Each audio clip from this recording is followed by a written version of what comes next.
What's up everyone? In this video I'll show you how to remove the background in Photoshop. So here I have a photo opened in Photoshop with a person and a background behind them. And what I want to do is go to the tools here on the left and choose the quick selection tool here. If you don't find it, just go to this icon and then right click and you'll find the quick selection tool that's best for this job right here. So I'll go ahead with the quick selection tool and then click and drag over the person here, the girl, to select her. Okay. Getting the hair. Okay, looking good.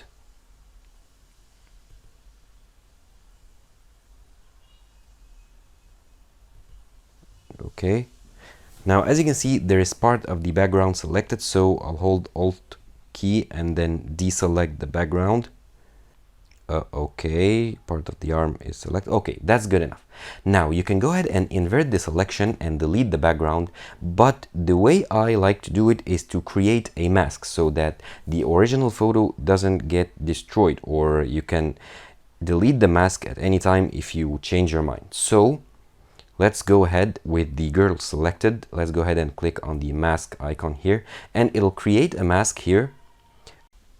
Then you can edit the mask further here, like by increasing the feather to make the edges not so harsh.